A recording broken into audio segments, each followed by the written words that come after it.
quand j'étais môme, c'était le sida et le chômage.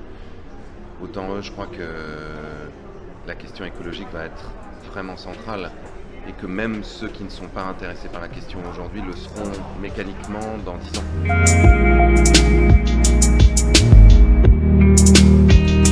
Pour moi, Animal, c'est vraiment la marche d'après.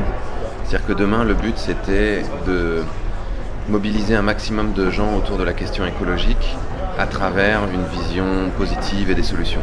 En se disant, les gens sont écrasés en permanence par des mauvaises nouvelles et par une vision extrêmement noire de l'avenir. Peut-être qu'il faut essayer autre chose, peut-être qu'il faut essayer de leur redonner de l'élan, de leur montrer ce qui est possible, de leur montrer des gens formidables. Ça a très bien marché.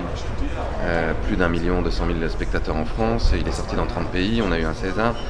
Beaucoup d'impact, des milliers de gens qui nous ont raconté ce qu'ils ont fait après avoir vu le film, y compris des élus.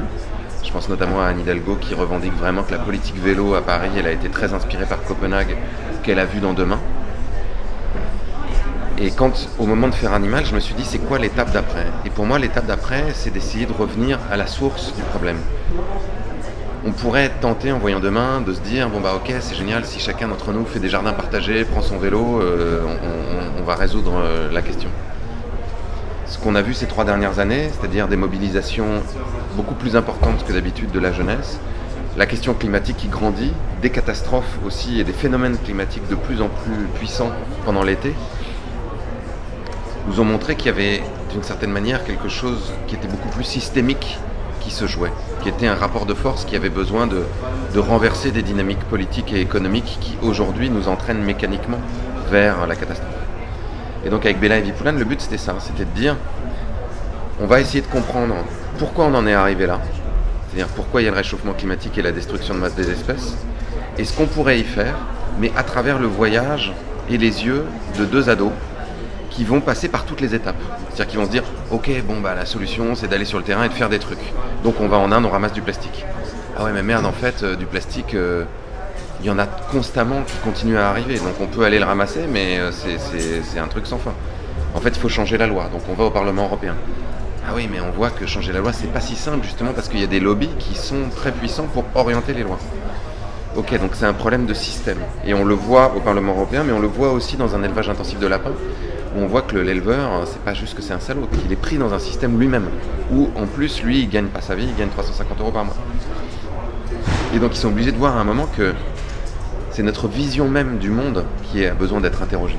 C'est-à-dire une vision qui est, ok, il y a les humains, c'est les humains le plus important, tout le reste c'est un décor, c'est l'environnement, on peut taper dedans, on peut aller raser les forêts, on peut aller vider les océans. Et à la limite, peu importe. Tout ça pourquoi ? Pour faire de la croissance économique. Pour gagner un maximum d'argent tout le temps. Pour accumuler toujours plus de possessions. Et ça, pour l'instant, c'est la destination de nos sociétés. Et donc, au milieu du film, Bella et Vipulan sont obligés de se dire « Merde, en fait non, cette destination-là, ça va pas. Il faut trouver une autre destination. » Et cette destination, elle passe par reconstruire notre relation au reste du monde vivant. C'est-à-dire accepter qu'on est des êtres vivants parmi d'autres êtres vivants. Et que notre destin est irrémédiablement lié au leur, que c'est grâce au monde vivant qu'on peut respirer, qu'on peut boire, qu'on peut manger, et que donc si le monde vivant s'écroule, s'effondre, on va s'effondrer avec lui. Donc on a besoin de repenser toute l'organisation de notre société en relation avec le vivant. Comment est-ce qu'on fait de l'industrie ? Comment est-ce qu'on construit des villes ? Comment est-ce qu'on fait de l'agriculture ? Tout ça est finalement un champ extrêmement vaste qui s'ouvre et qui, à mon sens, est passionnant. Beaucoup plus passionnant que de se demander comment on va continuer à avoir un iPad 22 et un iPhone 34.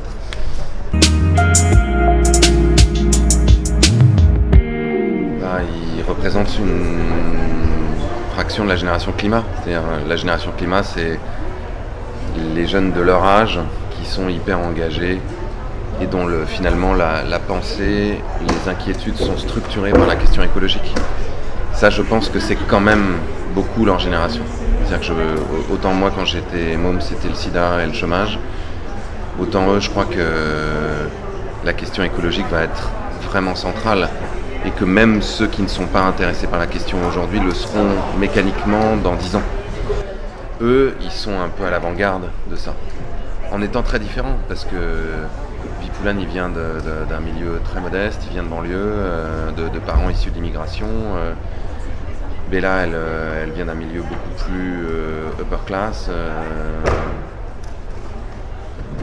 elle est très branchée par les animaux et elle est très dans son corps. Et Vipoulin, au départ, il est plutôt dans sa tête, il est très scientifique, il les touche de loin. Donc ils avaient vraiment une forme de complémentarité, mais en tout cas, ils se rejoignent sur une maturité incroyable, une conscience politique très importante, une capacité déjà à formuler et à exprimer les choses qui est rare. Enfin, en tout cas, moi que je trouvais rare à 16 ans, après peut-être c'est moins rare dans leur génération, mais qu'il l'était quand moi j'avais leur âge.